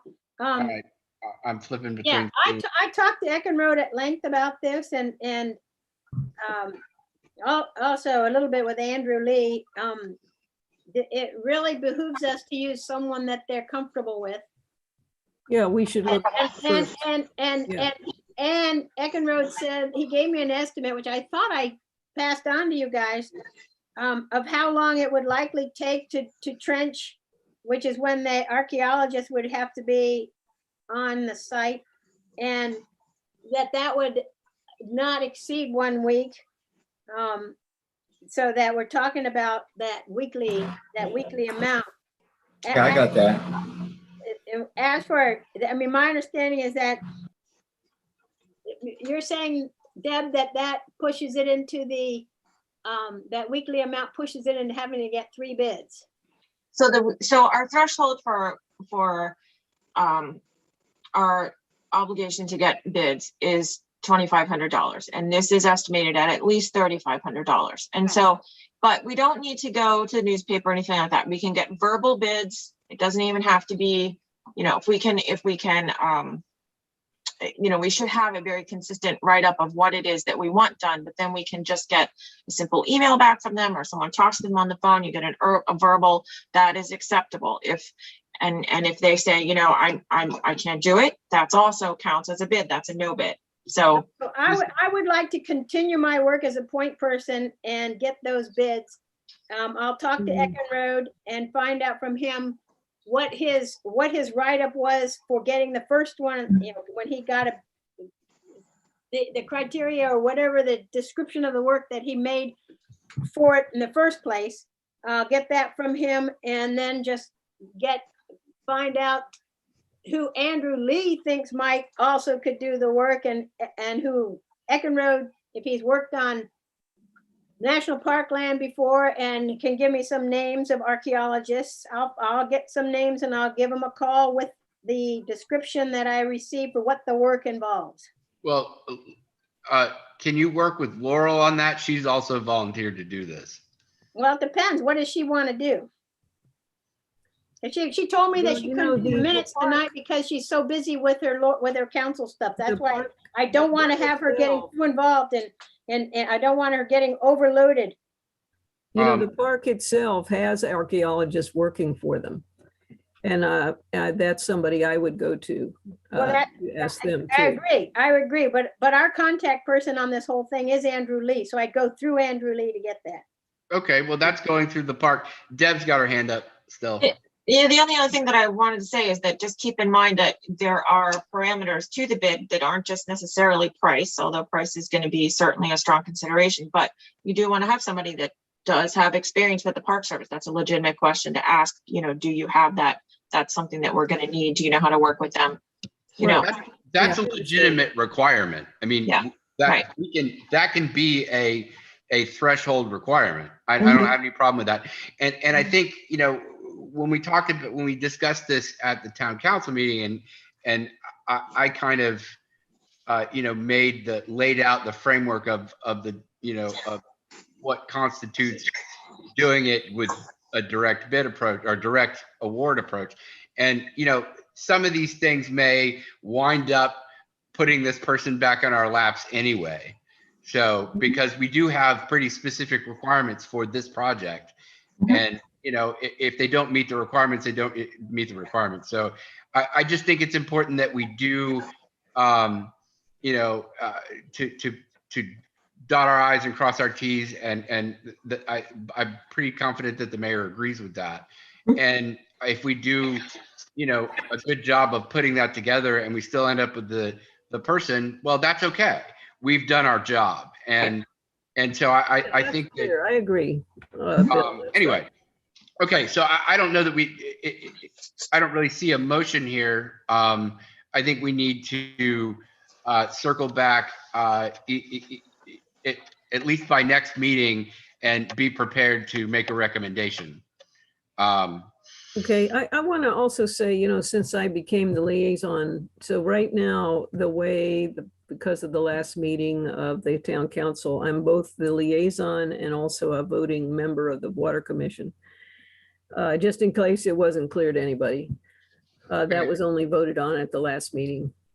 Okay, But I also just want to ask that all emails to Chris Eckenrode or Alvarez, also please put my town email, just copy my town email, which is ldrake@harpersferrywv.us. Please put that on there so I can keep abreast of the developments as they occur. Okay. okay, I'm asking all of you, Chris Steyer, Christy, Bill, Deb Kelly, even Angie, I don't know if you talked to Chris Eckenrode or the Alvarez, to please just add me as a copy to your emails. okay. Thank you. That's more than reasonable. Okay.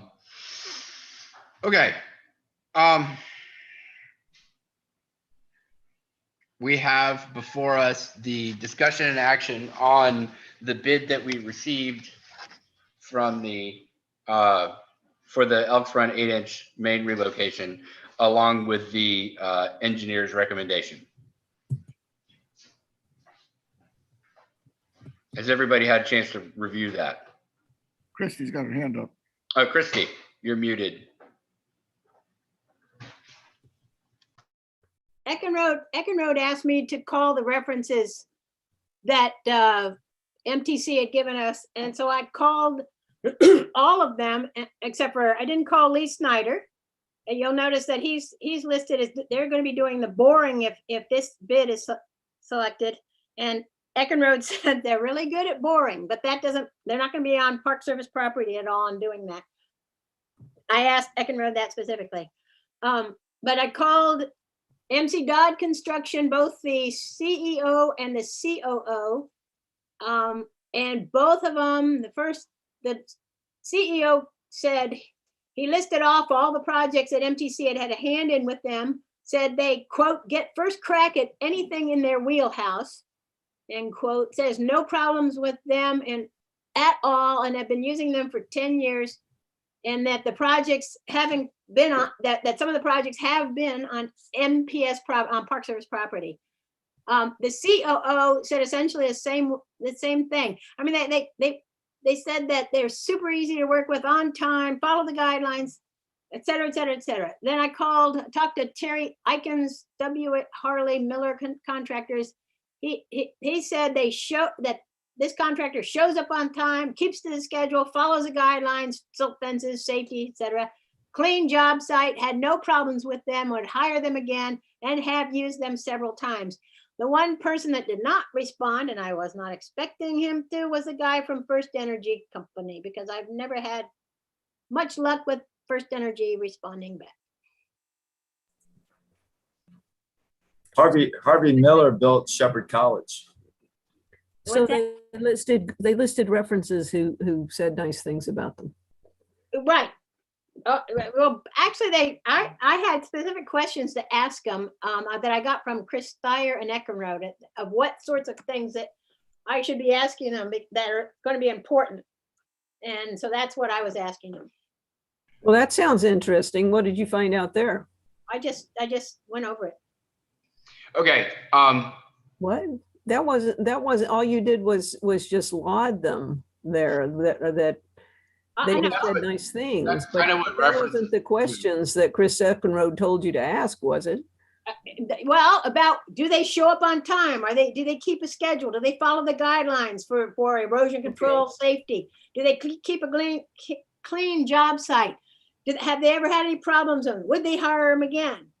Have they ever worked on Park Service property? Yeah. This is the sort of thing, the questions I was asking. Okay, Okay. so But nothing really specific related to construction or, but anyway, I mean. Those are When you present it like specifically that, then I understand they were responding to a question. But with the first way you presented it, it was more like a cheerleader. You know, well, I was just giving what they were saying. I have this box sitting in front of me that has their responses, and I was just going down that of what, because I kept notes, and I'm talking to them, I kept notes of what they were saying. And so I was just reading off what they were saying. she was giving us what the references that she called said about the bidder. There's still more here to unpack. I mean, did you receive any detail at all on projects newer than 2015? Christy? No, I did. I only called. I didn't ask them when they did the projects. Okay, so I guess my concern here is, I mean, we have to, you know, take a serious look at this because they're the only bidder on a pretty substantial important project. They contacted us on the last day of the deadline for bids to be returned and asked for an extension. We gave it to them, and we received an incomplete bid. And I have not seen any documentation that cures that incompletion. Eckenrode has said that GD&F reviewed the bid documents and found them to be in accordance with the instructions to bidders, and I don't agree with that. unless there's documents that haven't been shared with us. Our form, we haven't even received all of the pages of the form that they're supposed to fill out. So I have some concerns there. And I feel like we've gotten some good reviews from people. And I mean, they listed projects older than the time frame requested, but for projects they've worked on, and several of those projects are the Park Service. So I suspect we should be having a conversation with the Park Service. Yeah, I mean, I know that they've worked on recent projects. Well, part of the bid instructions is to supply information about those recent projects. Part of the, you know, one of the things we talked about a lot in this project, and one of the reasons why it was difficult to get bidders is because not everybody has the boring equipment, but these guys don't either. So, which we didn't find out until they tendered the after the fact addendum about equipment, which was also a portion, you know, a component of the required bid documentation.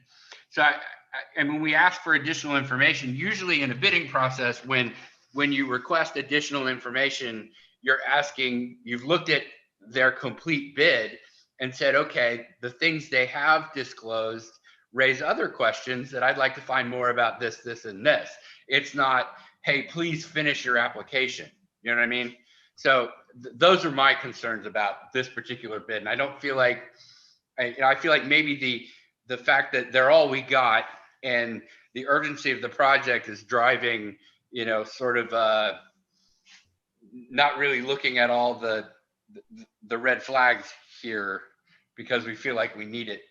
Yeah, Bill, if there's, I know that there's more information you want.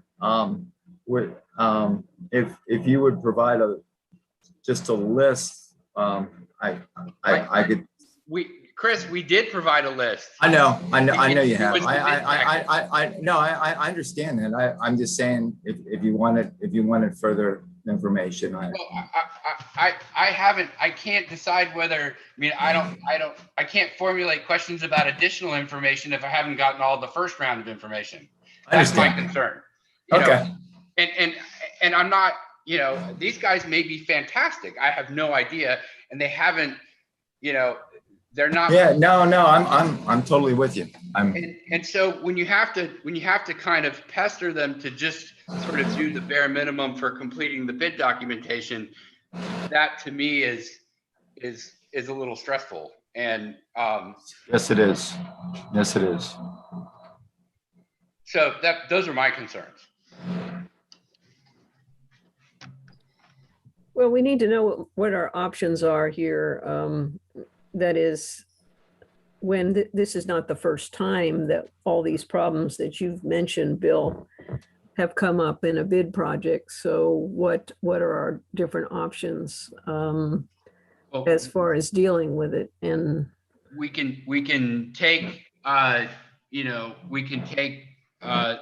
the engineer and the references at their word and just go on faith that, you know, that their ability to complete a bid application that's one option. Is no indication. I quite frankly, I'm a little concerned that Chris Eckenrode didn't qualify his evaluation of, well, you know, they submitted it, but, you know, even though they didn't submit all of the things in the way that we would have hoped, you know, all these other indicators were present to show that we shouldn't be worried about that, because it's clearly not a sufficiently responded to. You know, we don't have all the instructions were not followed and all the pages were not returned. So no, they weren't. They weren't. So that, I mean, but we can reject it and rebid it. We can continue to pester them to get the rest of this information, which, you know, I mean, I'm willing to pester them. Well, there are other problems with that, because that's not really our role to pester them to right, because to meet the bare minimum. You know, yes, it's our job to find out additional information, but, you know, just to finish their response to the bid is what we're doing right now. And that's where I get a little crossed up with that. So, you know, I mean, I recognize that it's a critical project and that, you know, they're the only bid we got. I guess it's just, you know, we've already pestered them trying to, we're so close to getting the remainder of the stuff that's needed. I just would like to see a closure to what, you know, it'd be nice if we got everything that we needed. That's all. It'd be nice to get everything from them that we need. That's all. I have a question, and this is still on the same project. Christy, you mentioned at another meeting that were you asked to proofread Chris Eckenrode's letter of what his analysis of that bid? Is that what you mentioned? Something about looking at that letter He before he asked put me to it out. look at it. He asked me to look at it, period. And I looked at it and I did not look at it I look at it for typos and for if I can't understand the way he worded something. Well, And I said, this one sentence, it should be flipped so that the subject is like this and that the verb follows. And he did that. I did not do anything about his evaluation or anything like that. It was strictly for readability. Well, Okay. That doesn't, can I say something? That doesn't sound too bad, you know, but I do think that it's improper for him to ask you to do that. And we want his unvarnished, complete, his opinion, his professional opinion on this. And I would say that he should not ask you to do that. And you should just say, no, I can't. We need your independent opinion. I agree that we need his independent whatever, but I disagree that what I did had anything to do with his independent opinion. okay, for a second, I see where this is going. Christy, I'm not hearing an accusation that anything you did was interfered with his independent opinion. The problem here is that in the legal world, we refer to it as the impression of impropriety. I don't for a second think that you wrote his response to or evaluation of the bid for him, but it is still pretty improper for him to give that correspondence before it's released to the client, to you to review, even for typos. He has staff people to do that for him, and that it's appropriate for him to give it to. And I'm not suggesting that your intentions at all were malign in any way. It really doesn't matter. It's that on its face that's improper, and he should not have done that. And we shouldn't be. I disagree with you. Okay. I have been in this business for 30 years and I disagree with you. Okay. Okay, we noted. Yeah. That's been noted.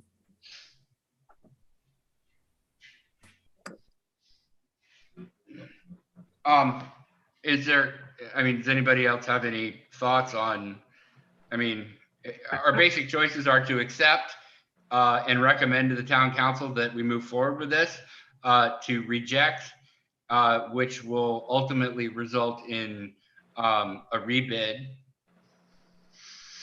I don't believe we're ready to. Or we conditionally. In fact, Bill, can I make a suggestion that we have a meeting and include the Budget and Finance Committee members to help make this decision? Because that is something that we have decided to do anyway, is that we're working always with Budget and Finance with these bids, that we are not doing it by ourselves.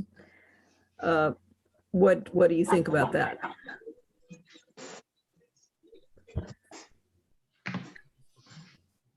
Can I ask who's on budget and financing? Chris Petrikonis. Oh, okay, cool.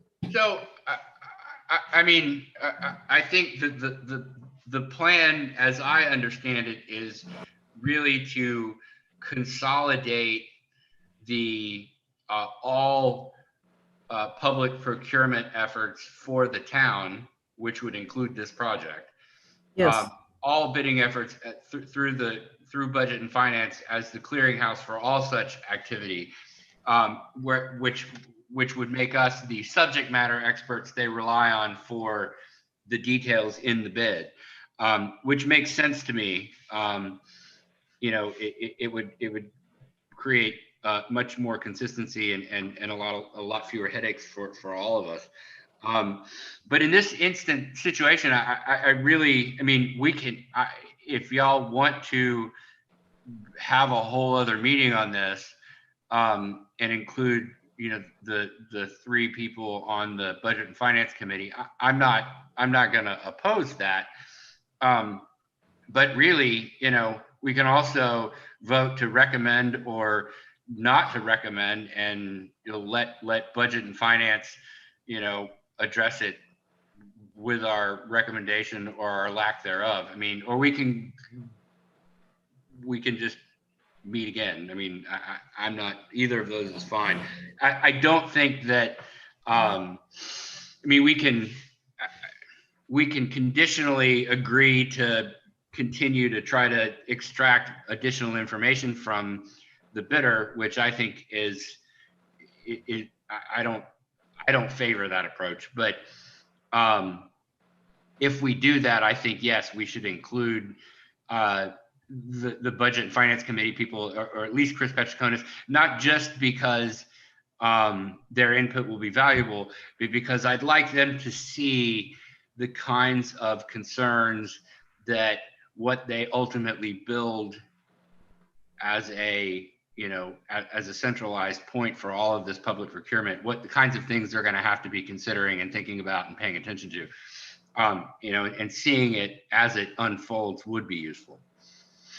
well, yeah, I think that the reason for me personally, the way I'm thinking about this, the reason for including them is because of the irregularities with this bid, with the fact that it's one bid, with the fact that they didn't complete the information. In fact, Chris Eckenrode had to ask them for, like, give me a list of your equipment and give me this and give me that. He had to ask for it in order to complete his letter of where he analyzed it. All those details of how they didn't really, submit a complete bid, those are the details of the bid that I would like for them to hear and help us make a decision about it. And I think it's important to point out that we haven't requested any additional information from the bidder yet. No one has. We didn't. No, Chris Eckenrode did, though. No, he didn't. He asked them for information we'd already asked for. That's not additional information. We haven't, additional information is information not contained in the original. Okay, well, what I meant was he asked for information that they didn't put in their bid, but it had been asked for. So he had to ask sort of again, right? Right. And Yeah, that's what I meant. And what troubles me is that's not reflected in his letter, his recommending letter as even a concern. That I find that troubling, because it's not really accurate in the way he puts it. And that's, I don't know what to think of that. That's the GDF reviewed the bid documents submitted by the MTC and found them to be in accordance with the instructions to the bidders. I mean, he's very familiar with the bid form. So, and we still have unanswered questions from the bid form. Right. So what does the rest of everybody think about having another meeting with those members of the budget committee who can come? Besides Chris Petrokonis is Chris Craig and Storm. Okay. There we go. So, I mean, either we. I don't, I mean, if you're asking me, I don't have a problem with that. I mean, I don't know. I'm kind of interested in people that can make a motion, whether we're going to have a motion, whether we're going to do a thumbs up or thumbs down motion on recommending this, which is what we would normally do, or if we're going to table it for further investigation. I would like to make a motion that we schedule a meeting with Budget and Finance and to further discuss this bid.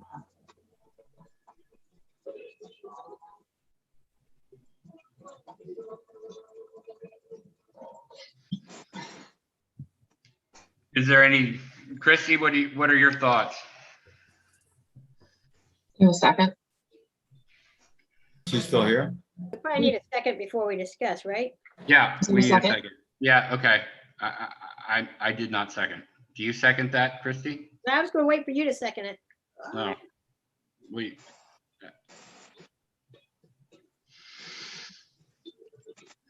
Okay, I'll second it so we can have the discussion. I'm just not clear how much they can provide and information. I think I'd be more inclined to throw it back at Eckenrode.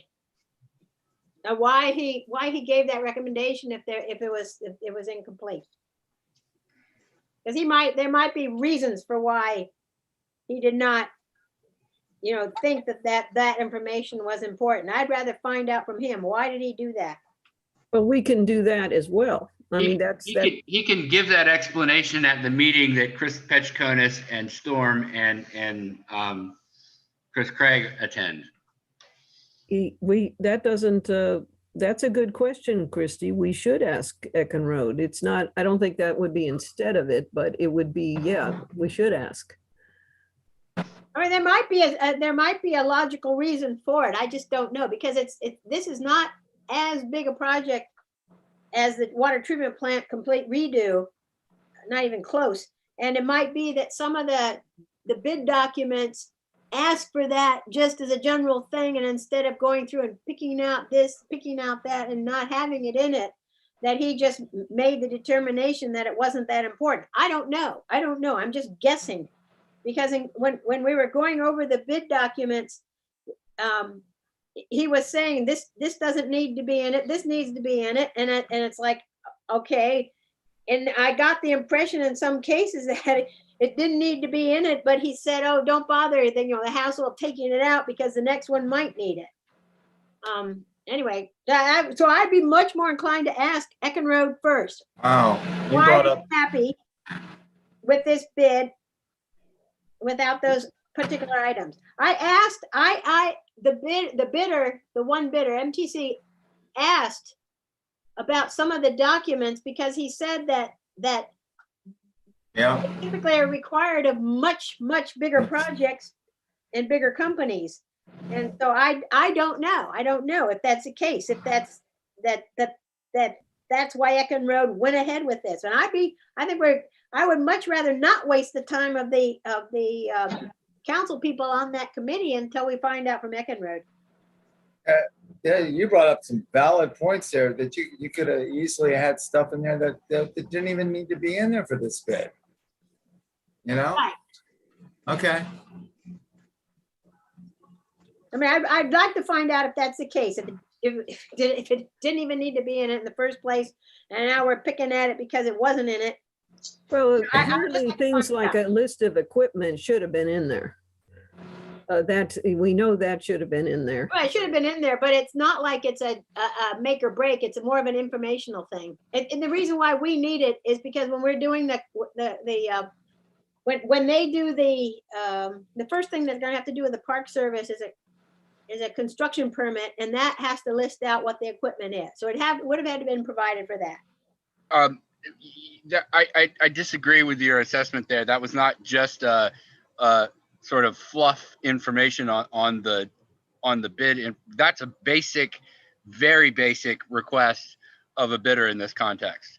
And the fact that that wasn't included with the original bid, even with the extension, is problematic. We learned very important information in that we did not previously know. And they don't own the boring equipment either. Deb. So because this has to do with bidding and budget and finance, and also the town calendar, because I'm assuming if you make a recommendation to send this to council or not, it'll be discussed at the next council meeting, which is the 16th of August. And that it would be potentially when you could be having council approve it. And because you will then have council, their responsibility will be to examine this document and come up with their own thoughts about it. I do see some value in getting it before budget and finance so that budget and finance can, along with you, make an educated recommendation to the entire council, not all of whom are going to be as familiar with the process and the details. And, looking at the calendar, we're at the 22nd of July. August 16th is like, not quite, but close to a month away. So there is time to have a meeting with budget and finance. And prior to that, get answers back from Chris Eckenrode, have Chris Eckenrode attend the meeting, and have budget and finance come prepared on the 16th to work with you towards a recommendation in either direction. Those are my thoughts. Okay. But let me ask you, I thought that the meeting was on the 9th, which is the second Monday. Oh, you are right. I have it wrong on my calendar. Yeah. Okay. So 3 weeks. It's still time. I'm so glad you told me that. Well, My gosh. I was hoping you were going to correct me, and it was No! the 16th. I would have preferred right. that. It's the Okay. 9th. So we have a motion to, in a second, to have a meeting. Is your hand okay? To have a meeting, including members of the Budget and Finance Committee, to discuss this bid evaluation.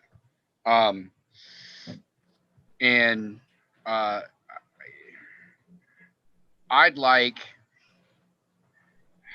can I amend that to include Chris Eckenrode attending so we can ask him these questions? I don't have any problem with adding Chris Eckenrode to the meeting. I don't know the procedure here to, I don't have any of my reference materials here. I'm in Orlando. Oh, wow. It's why I'm having trouble seeing hands up, because I don't have all my normal gear, so I'm flipping between screens frantically trying to keep track of everything. But I mean, I think that would be, I think we would, my recollection is we vote on the amendment and then we vote on the motion. okay. Is there a second to my amendment? I'll second it. Okay. Is there any discussion? All those in favor of the amendment? Aye. Aye. All those opposed? All right, the amendment carries. Now, is there any further discussion on the original motion? Okay. All those in favor of holding a meeting with the members of the Budget and Finance Committee to discuss this bid with us, please say aye. Aye. All those Aye. opposed? All right, the motion carries. Okay. So I know that Chris Petriconis will be out of town until but he'll be back by Thursday and Friday next week. Okay. Well, and if we have a Zoom option, maybe he can be just wherever he is, and That's it's true. great. I'm standing outside with the laptop on top of a garbage can, so I get the good signal. So because the signal's kind of sketchy, so It's beautiful, right? and all my son and his roommates are back now, so I'm really didn't want to do this in there, so I'm out by the trash cans like a stray cat. Anyway, all right, so we won't be voting on approval or recommendation of the bid or the engineer's recommendation. We will be discussing those further with other stakeholders.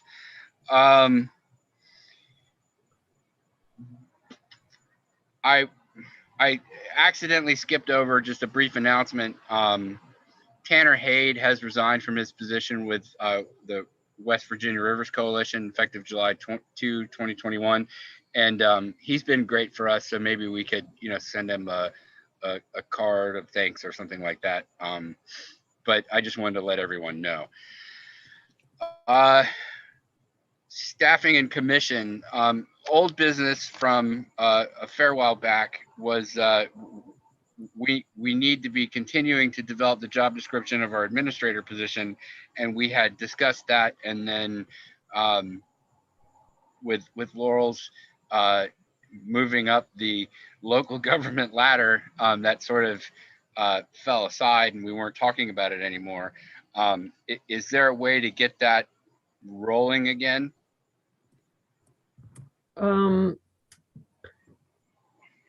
Christian and I are supposed to meet with Chuck next week. And we can then update everybody on what he says about the budget. Okay. And How about the job description? well, I personally have been waiting for the budget to come first. Because that sort of helps dictate what can be done with the job description. Well, I think the I would budget will dictate how we edit the job description, perhaps.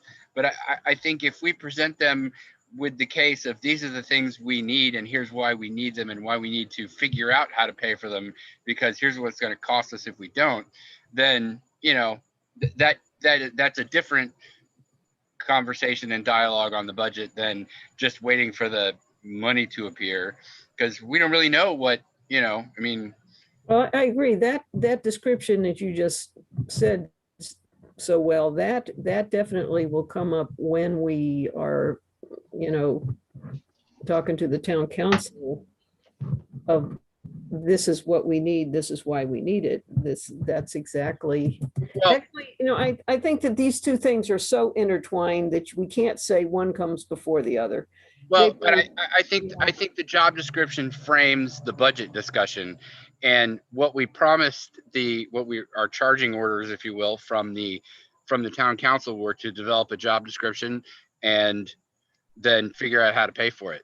And I think if we can put together a clear vision for what this person's job will be, then we can start making funding decisions, and it will drive what kind of, qualifications we're going to look for and what sort of people, and it may alter our budgetary decisions and how we propose to fund it. But I think without the job description, it's sort of an amorphous thing that we're trying to fund, and you want to light a fire under people to find money for things. Giving them a clear vision of what that money is going to do would absolutely help. Well, I'm not against that. I just think they really both have to be done simultaneously. And I don't think we should just wait on the job description and then go to I think we should work on them both at the same time. Oh, absolutely. The conversation should be ongoing, but that job description will be a tool in those Yeah, financial concern discussions. right. Christie has her hand up. Okay, thank you. Christy? Yeah, I agree that it really helps to know what we need. Because sometimes, I agree that well, my guess is Christian will he's probably been asking, what do we need? I would imagine, and I know Chuck's probably going to ask, what do we need? Because you really need to, I think that you really need to hone what we need before we start Well, saying this is how much we need to get that. it's hard to come up with a good grocery budget if you don't have a good grocery list. Right.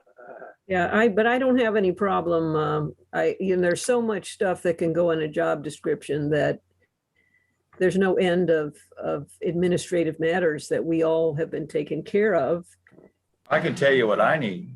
that, well, I'm talking about the work that you do, some of the stuff you do, Chris, but mainly administrative matters is the deal. That's the title, administrative head. So anyway, I just told you that out of courtesy that meeting is planned. Okay, And I would like to work on the job description as well. but, okay, You know, it's. all right.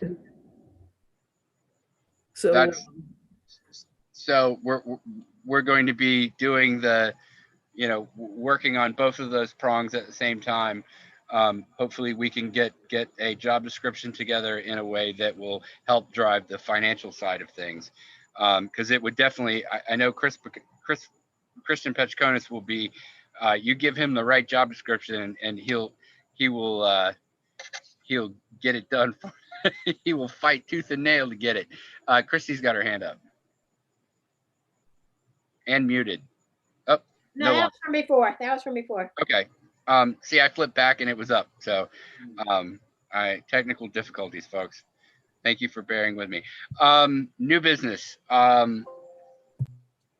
Discussion and action on employee matter.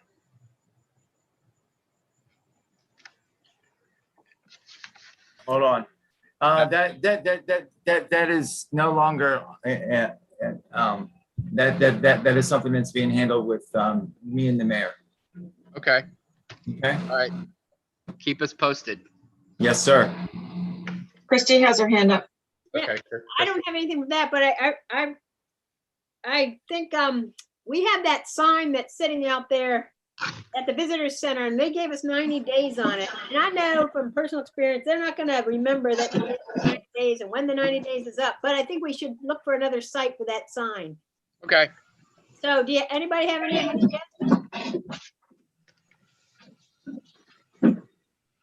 Where that sign could go? Because when you drive around, I'd like to have it where new people are likely to see it. Oh, cool. I'm getting sprayed for mosquitoes. Nice, nice. There goes the mosquito truck. That is Oh my funny. goodness. That is funny. Bill, I grew up in Florida. That was my childhood. I know, I was thinking It that, was I was thinking that Edgewater, Maryland, same thing. It was a big deal when they came by with the mosquito truck. You chased the mosquito truck, I believe. Yes. Well, I digress, but I have to say it brings back memories. Not Anyway. fun memories, but memories.